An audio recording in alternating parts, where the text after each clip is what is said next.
Hola, otra vez, después de como 2 o 3 semanas, ya no sé.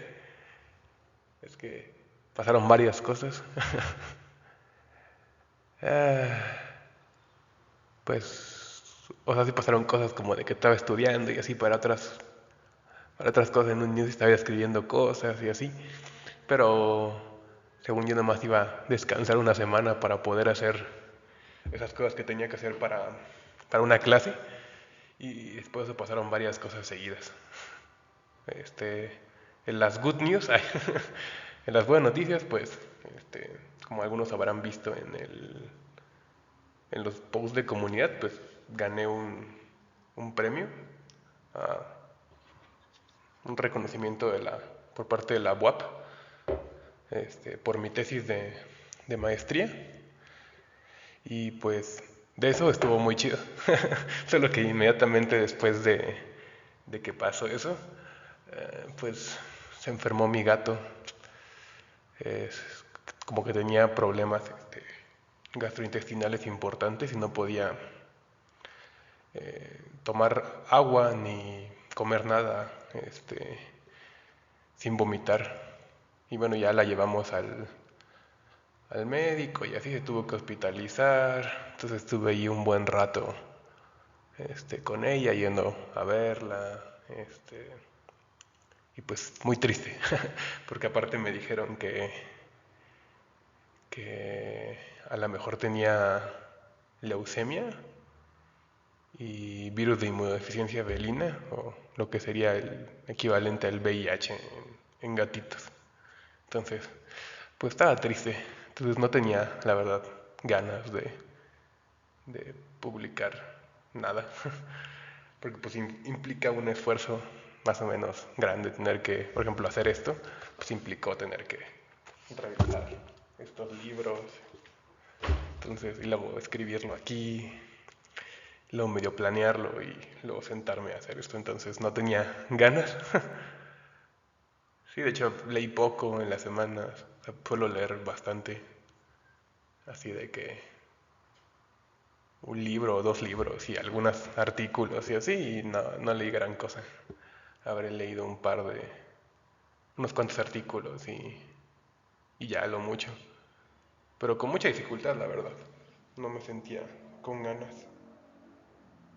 O no, de hecho no, creo que ni leí prácticamente nada. Lo mucho creo que un artículo y uno o dos artículos en lo que me paseaba entre camiones y el hospital.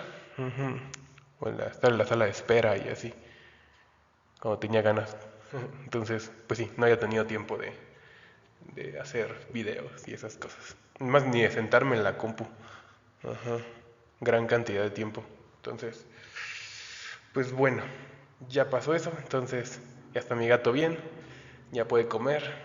Todavía tengo que darle como comida de a poquitos, pero pues ya, en cuanto a eso, todo está bien. Entonces vamos ahora sí, a seguir con los videos.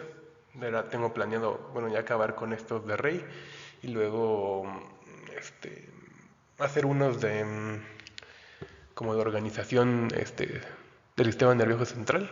Entonces va a estar padre, creo yo. O sea, organización en sentido neuropsicológico. Ujú. Eh, y así, me voy a basar sobre todo en artículos de una persona que se llama igual que yo, se llama Leonard en inglés, Leonard, y se apellida Cosiol. Ajá. Pero bueno, sigamos con esto de la metodología de la epistemología cualitativa. Que ya para cerrar esto.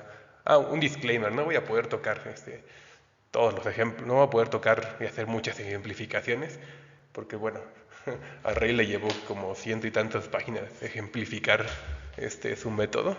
Entonces voy a referirme a ese libro por si alguien lo quiere checar. Ya saben que es el de investigación cualitativa y subjetividad, que por eso por ahí está, creo que en los comentarios de alguno de los videos. Entonces vamos a continuar. Ujú. Bueno, lo primero que hay que preguntarse es el lugar que tiene la teoría y la investigación cualitativa. Esto es muy importante porque eh, va a cambiar mucho en cómo se concibe aquí la teoría a diferencia de, pues de lo que estamos acostumbrados, sobre todo lo que nos enseñan en la escuela, ¿no? Ya saben que por lo general tenemos una teoría y la teoría la tienes como a priori antes de tu investigación y la aplicas, ¿no? Entonces la teoría te sirve como para agrupar, discriminar, categorizar cosas, pero más allá de eso voy a interpretar en algún punto, pero no juega como tal un papel directo en el mismo proceso de investigación, sino que se tienen como separados el momento empírico y el momento eh, teórico. Entonces, vamos a ver que para Rey las teorías no van a ser sistemas estáticos como estos que decíamos, de representaciones que van a dar inteligibilidad a un dominio, sino que van a enfatizar, o que él va a enfatizar más bien el aspecto dinámico que esto tiene en el proceso empírico. Es decir, no van a ser, como decía, sistemas a priori, ¿no? Sino que se aplican, o sea, están instaurados en el mismo proceso empírico. Por ejemplo, uno no puede apreciar cierta realidad, ciertos datos, cierta información, si no tiene una determinada teoría que le dé inteligibilidad a esos datos. Entonces, es una forma diferente de concebirlo en esa primera instancia.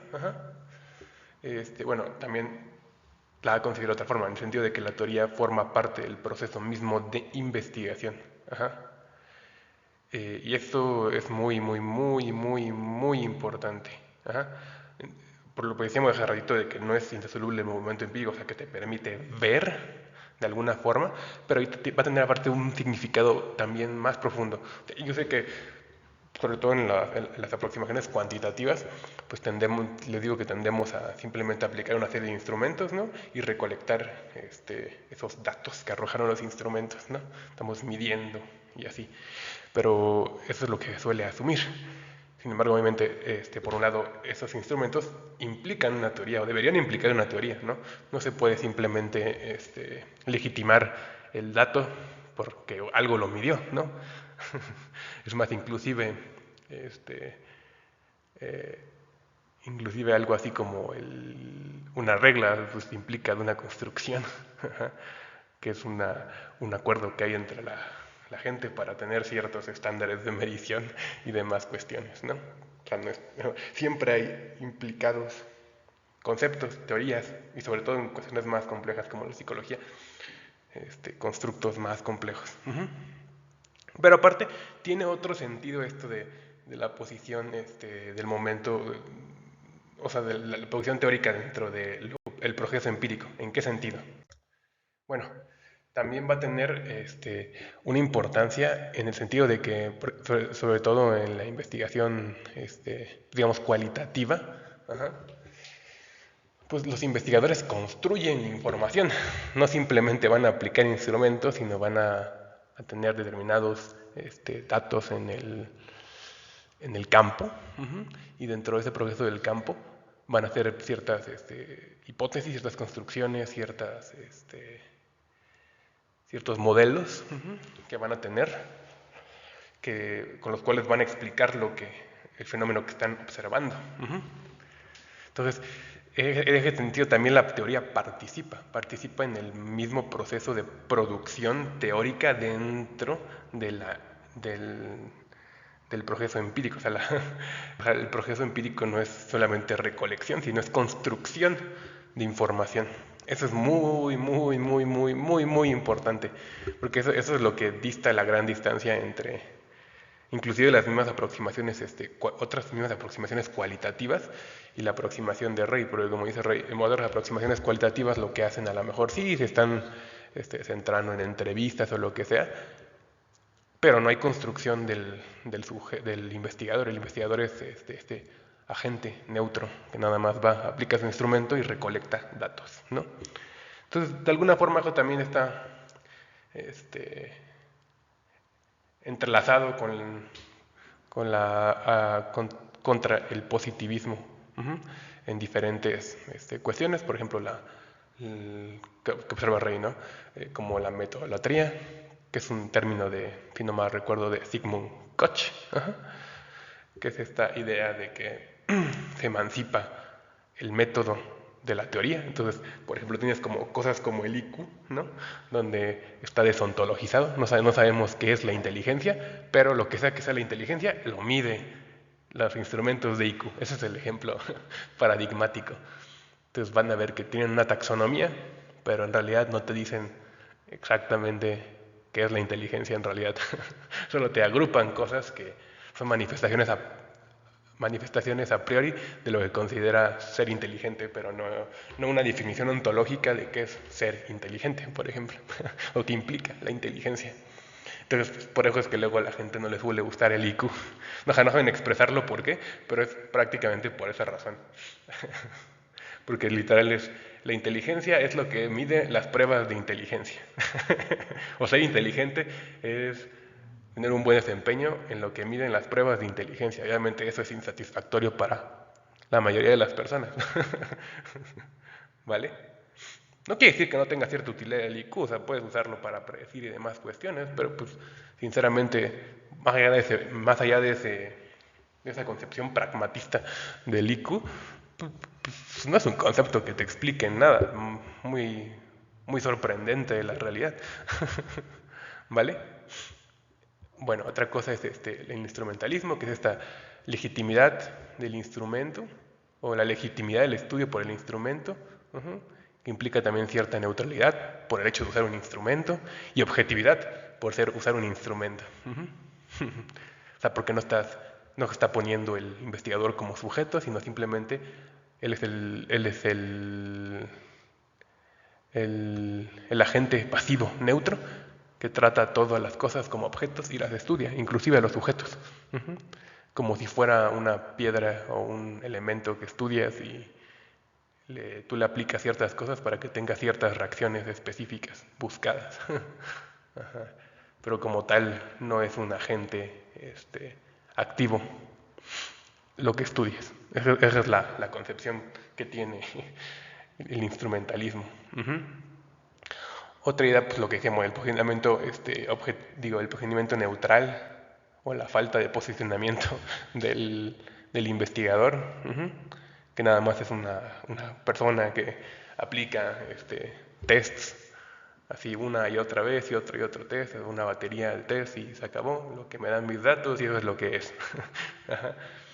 Pero pues es un poco irreal, de hecho ni siquiera en el contexto de la neuropsicología, que es lo que yo estudié, se hace eso, no se aplica, digamos, psicometría, ¿no?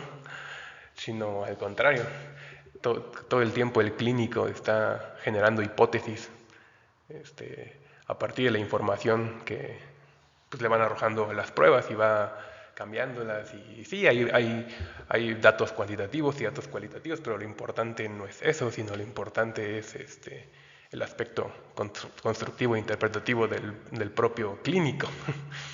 Eso es lo importante.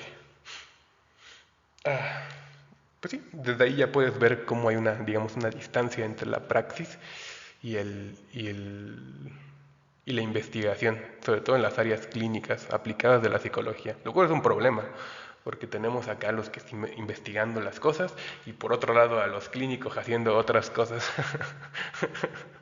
Entonces, problemas por... que es un problema más de fondo, que tiene que ver con con estos problemas ontológicos, epistemológicos y metodológicos. Pero bueno, otra vez la idea de disociación de la teoría de lo empírico, ¿no? La teoría solamente, digamos, es una serie de construcciones a priori que aplicamos, pero como tal la teoría no se va generando, en este caso para los aspectos o los estudios cualitativos, no se va generando dentro del mismo proceso.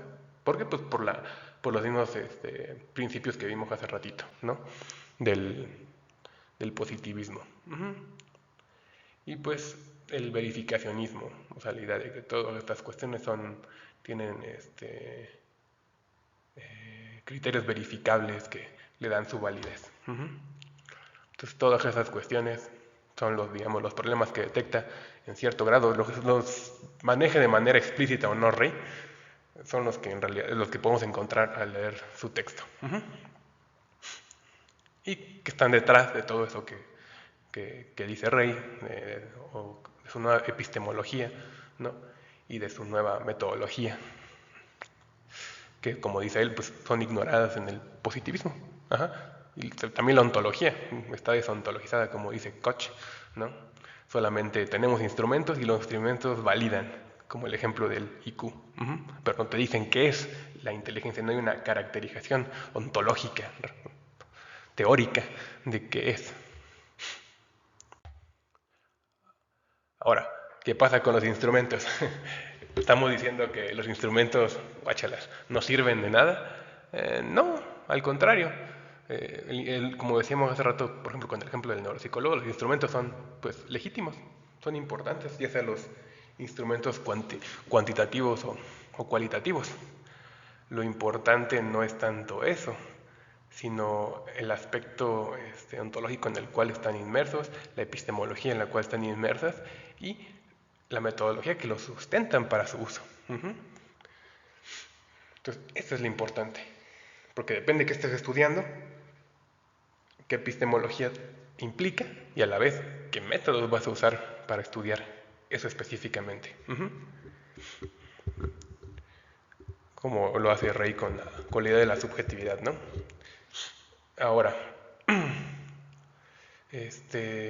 otra cuestión es que el uso de instrumentos dentro de Hattoria pues va a surgir, bueno, más bien dentro de esta metodología, va a surgir dentro de un contexto comunicativo. Como habíamos visto, la subjetividad se expresa o tiene su mayor expresión dentro de la comunicación. Entonces, son nada más un, un medio para un fin, ¿vale? De los instrumentos, que es simplemente mantener una comunicación y que permita la expresión de la persona que es investigada como sujeto. Y también la expresión del investigador como sujeto constructor de teoría. Entonces, eso es lo importante. Entonces, instrumento es un medio, no da resultados, sino información.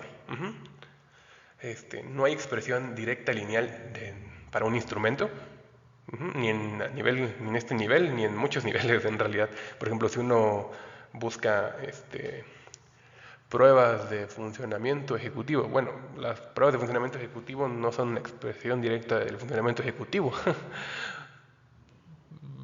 por más que uno quiera pensarlo así, porque ¿qué es lo que pasa? Para que esa prueba sea una prueba de funcionamiento ejecutivo, tienes que asumir reglas ceteris paribus donde nada, o se presupone que todo lo demás está estable. Entonces no puedes tener esa expresión lineal directa, más que como una abstracción. Ahora, eh, bueno, cada sujeto va a tener sus vías diferentes de expresión, por los que no todas las personas van a reaccionar de la misma manera ante los estímulos que le estás presentando. Algunos los van a tomar como, bueno, pues eso no me sirve ahorita para expresarme a mí, pues no lo voy a hacer. Pero a lo mejor otro tipo de instrumento a una persona hace que, ya sea por las preguntas, ya sea por las imágenes, ya sea por lo que sea ese instrumento, que le evoque algo a la persona y que se involucre en esa producción. Entonces sí, sirve para este proceso de investigación de la subjetividad.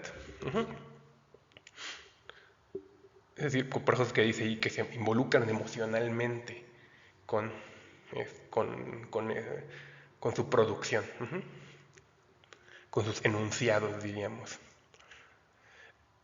Por otro lado, pues el instrumento no le va a dar legitimidad al estudio, sino es la construcción de la información y la inteligibilidad que da ese modelo que se crea en el proceso de investigación. Ahora sí vamos con los instrumentos. Bueno, ¿qué tipos de instrumentos hay? Bueno, pues ya dijimos uno y el más importante, que es la conversación. Bueno, como este instrumento central que es la conversación, no debe ser entendida simplemente como estímulos de estos de estímulo-respuesta. Por ejemplo, yo te doy una pregunta cerrada como de ¿cómo te llamas? Y tú respondes, pues me llamo Juanito Pérez Méndez. No con ese tipo de conversaciones, sino en realidad es una verdadera conversación, es un diálogo real entre no un sujeto y un objeto, sino entre dos sujetos, un sujeto que se expresa y otro sujeto que construye información a partir de, de las expresiones mismas del otro sujeto. Entonces es una verdadera conversación, un verdadero diálogo con sujetos. No un sujeto y un objeto, no dos objetos, sino dos sujetos. Eso es lo más importante de la idea de la conversación aquí. Por eso la idea de que se producen trechos de información. ¿Qué es un trecho de información? Como dice Rey, un trecho de información es una expresión viva de la persona que habla, la cual no reconoce límites formales externos a la propia necesidad de expresión que se produce dentro del espacio conversacional. Como dice, en los trechos se observa la expresión de sentidos subjetivos. Hay matices de expresión, hay emocionalidad, hay densidad y amplitud de lo narrado, en fin, la implicación de la persona con lo narrado. O sea, no es una simple respuesta automática pasiva, como cuando te preguntan cómo estás y dices, bien, ¿no? O como cuando te preguntan tu nombre, sino no, es como cuando le preguntas a alguien cómo estás y de verdad te empieza a decir cómo estás, ¿sabes? No es una formalidad, sino en realidad te expresa cómo está, se involucra con lo que está diciendo, tiene una emocionalidad pegada a todo lo que dice. Si lo quisiéramos poner como en términos medio poéticos, podríamos decir que, o sea, dista mucho de decir un te quiero, un te amo, así frío y crudo, cuando realmente, a uno cuando realmente se siente una emoción viva al decir esas palabras tan simples que parecen como te quiero, te amo y tienen un significado para la persona que las dice. Están vivas esas palabras. Entonces, en ese sentido, varían o se distingue la simple expresión de la expresión subjetiva o de la subjetividad.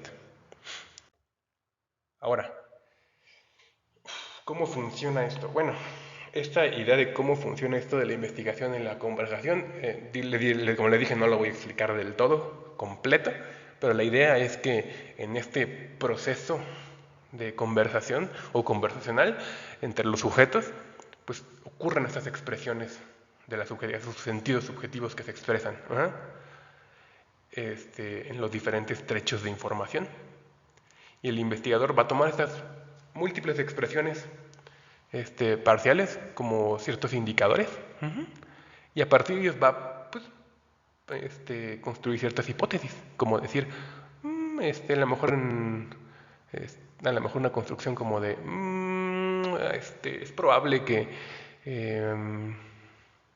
bueno, más bien, pongámoslo así, mira, tienes ciertos indicadores y de ahí puedes generar ciertos hunches, ciertas coartadas, que no son hipótesis todavía, son unas pequeñas coartadas que puedes decir como de, es probable que por lo que me dice hay algo importante sobre las cuestiones familiares que está impactando ahorita en la dinámica educativa, ¿no? Entonces, hay que explorar más a fondo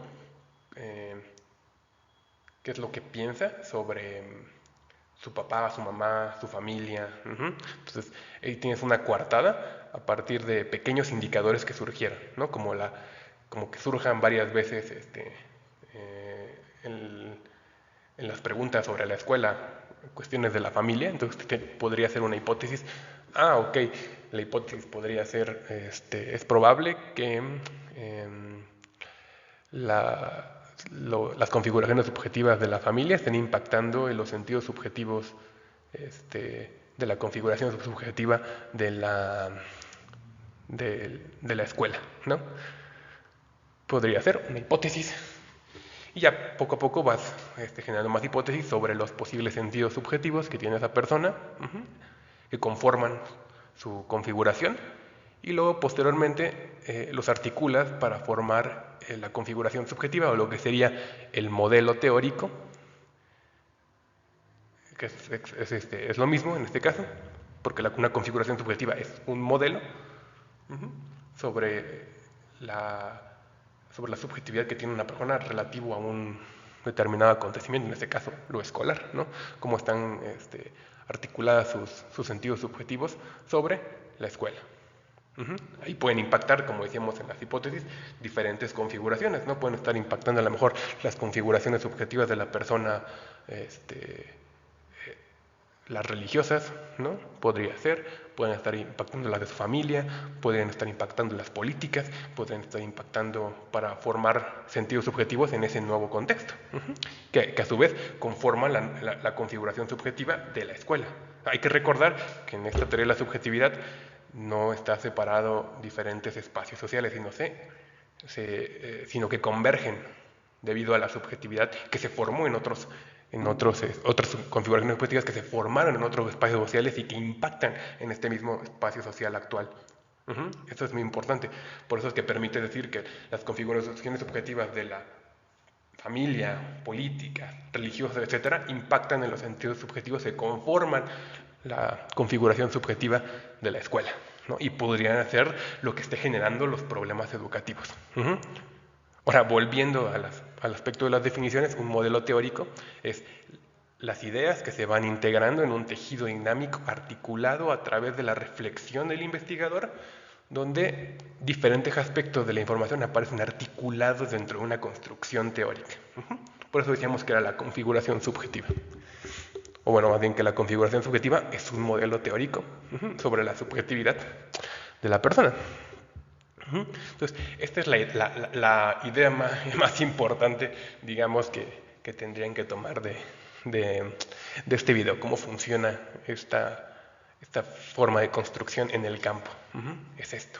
Entonces, si se fijan, el investigador tiene que, a partir de ciertos múltiples indicadores, generar como pequeñas coartadas, a partir de esas coartadas empezar a generar más preguntas, tratar de hacer que la conversación se fluya y que el sujeto se sienta cómodo para poder expresarse. Ya que se expresa, pues eso te da más información para poder construir los posibles sentidos subjetivos y posteriormente articularlos en un modelo teórico. Eso es, esa es la idea central de la aproximación de Rey. Y ahora, como última cuestión, solamente no los voy a tratar a detalle todos, nada más es la idea de que pues hay múltiples instrumentos, en realidad el instrumento no es tan importante en esta aproximación. Si se fijan, pues puede haber cuestionarios, puede haber cuestiones de completar frases, puedes poner una situación ficticia a la persona, puedes ponerle a que componga algo, un escrito, ¿no? Le puedes poner láminas y que las discutan, puedes ponerle fotos y que preguntarles qué le evocan, dibujos, películas, teatro con títeres, por ejemplo, para niños. Digamos, el cielo es el límite y la gente y el investigador tiene que ir construyendo nuevos instrumentos en el proceso. Por ejemplo, pues viendo que a lo mejor es muy importante para la persona a partir de las conversaciones que han tenido, a lo mejor aspectos, no sé, aspectos del circo, supongamos que por alguna razón algo es importante para la persona y cierta configuración subjetiva en la cual estás investigando. Si por alguna razón algo es importante, a lo mejor en algún punto podrías mostrarle ciertas fotos, a lo mejor fotos familiares suyas, de ella yendo al circo, o fotos tuyas de ella yendo, o él yendo al circo, o fotos del circo, y a ver qué le evoca y qué surge, y qué nuevas posibilidades de conversación emergen. Y a partir de eso, pues lo que habíamos dicho, nuevos indicadores, generas tus hipótesis, ¿no? Esos como posibles sentidos subjetivos, y los empiezas a articular en un modelo teórico. Por supuesto, eso no implica que, por ejemplo, ya que tienes un sentido subjetivo, no lo puedas cambiar. Por supuesto que puede cambiar. Si por alguna razón durante el proceso de investigación surgen nuevos indicadores que te sugieren que el sentido que habías propuesto no era el adecuado, lo cambias. Y tienes nuevos sentidos subjetivos hipotéticos que podrían ser el caso. Esa es la idea. Entonces, miren, aquí los cuestionarios pues, obviamente son abiertos, ¿no? Las preguntas son como un sistema de múltiples preguntas que tratan de hacer que la persona exprese sobre algún tema particular que le interesa al investigador. Pues son pequeñas las preguntas, o sea, el número de preguntas es pequeño, pues. Y pues se tienen que integrar siempre con otras fuentes, sobre todo con el aspecto conversacional. Básicamente son, digamos, como pequeños este, entremeses para que puedas abrir conversación. Para eso sirven. Es como en un contexto como clínico, ¿no? Como yo sé que, por ejemplo, los psicólogos que no son como yo, yo soy neuropsicólogo, pero hay psicólogos que son pues los que los de terapia, los que la gente conoce, ¿no? Ya sean que apliquen terapia psicoanalítica, terapia cognitivo-conductual, narrativa, yo qué sé, alguna de esas, ¿no? Todos ellos pueden a veces usar ese tipo de cuestiones como presentarle a la persona ciertas cuestiones o hacerle que complete ciertas frases, ¿no? O no sé, por ejemplo, por ponerles un ejemplo así medio puro, todo el mundo conoce estas manchas de Rothschild. Pues, por ejemplo, podrías presentar las manchas y ver qué surge, ¿no? Eso no quiere decir que las vayas a interpretar de manera psicoanalítica, ¿no? Y, o que las vayas a aplicar como un instrumento que ya tiene clasificaciones preestablecidas, ¿no? O como en el Treehouse Person, ¿no? No sé qué, que ya tiene como interpretaciones psicoanalíticas a priori, ¿no? No te interesaría para eso, en este tipo de aproximación. Si se la preguntas, es simplemente para que haga un dibujo, para ver las relaciones posibles, por ejemplo, en la familia, cómo lo presenta a la familia y generar una conversación sobre ese dibujo, preguntarle por qué hizo ese dibujo, para qué el dibujo, por qué las relaciones por qué omitió a lo mejor alguna persona y generar hipótesis, pero no sirve para una cuestión de ese estilo psicoanalítica y menos instrumental, donde ya hay ciertas respuestas a priori, o más bien que ya hay ciertas significaciones para ciertas respuestas. Al contrario, eso no es el caso. Y ya por eso puedes completar frases, o sea, le pones cierto escrito y pues rellena las frases según le convenga y luego le preguntas sobre esas frases. Las situaciones ficticias, le pones una situación ficticia donde a lo mejor hay ciertos personajes, hay un problema y los personajes tienen como posiciones opuestas. Entonces, le pregunta sobre el conflicto, sobre las posiciones y demás cuestiones. Puede ser importante. Por ejemplo, Rey usó ese tipo de situaciones ficticias para estudiar las configuraciones subjetivas y la subjetividad social eh, de la Cuba en tiempos de Fidel. Por ejemplo, o sea, puede servir. También puedes, les digo que otros como las láminas, como decíamos ahorita, pueden ser fotos, etcétera. Todo ese tipo de cuestiones son válidas, inclusive películas. Por ejemplo, Rey me mencionaba hasta que conferencias pueden ser útiles. Haces una conferencia, en el caso de Rey, y luego a partir de esa conferencia, pues haces una sesión de preguntas y respuestas, o una mesa redonda, y vas dirigiéndola y vas obviamente grabándola o anotando alguien que anote, etcétera, y vas viendo los sentidos subjetivos y las configuraciones de las personas sobre un tema. Creo que Rey, si no mal recuerdo, lo usó para estudiar la motivación de los adolescentes en esos tiempos de Fidel. Entonces, está cool. En fin, y pues eso sería todo. Les dejo las referencias que usé. Sobre todo, ya saben que la más importante es investigación cualitativa y subjetividad. Pero también está este libro muy bonito de Subjectivity Within Cultural Historical Approach, Theory, Methodology and Research. Es muy bueno, es un libro, creo que es de lo último que sacó Rey antes de morir. Está muy padre. No se ve. Bueno, yo lo tengo en super piratísima porque sería muy caro. Eh, pero es un libro de la editorial Springer, donde trabajó con su esposa, Albertina Midgens, y otro colaborador que se llama Daniel, seguro voy a destruir el nombre, Magales Goulart. Espero no haber destruido su nombre, si no me disculpo, pero con ellos tres elaboraron escrito bastante interesante. Es una recopilación de muchas cosas, desde los textos más teóricos hasta las implementaciones prácticas en diferentes ambientes como el escolar, cuestiones como el género, etcétera. Está bastante padre. Y pues está muy interesante. Inclusive también tiene contribuciones del grupo de, ay, de Flir y uy, se me olvidó ahorita su nombre, Berezov, de Flir y de Berezov, que también trabajan esta cuestión de la subjetividad, pero viéndola desde el concepto de Perishivanye y y la agitación social del desarrollo de Vygotsky. Entonces lo ven como en un proceso más dinámico.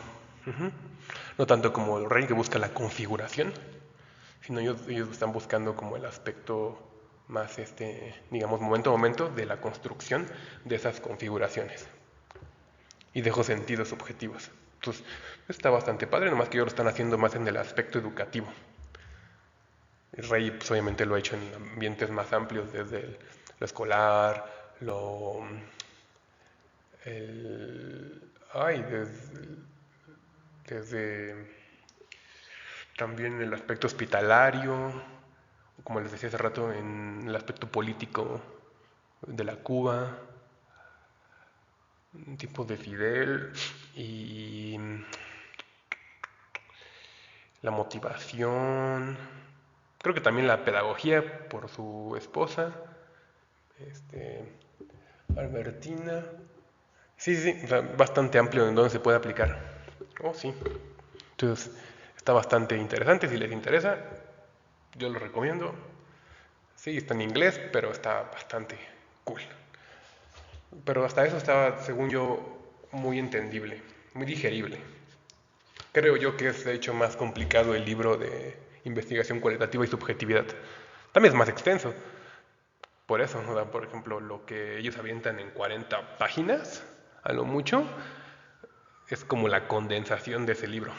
También puede ser una opción si no quieren leer las 200, casi 300 páginas del libro, podrían leer esas 40 páginas y darse una idea desde la subjetividad, la epistemología y la metodología de Rey y su aplicación en un solo ejemplo, pero la podrían ver.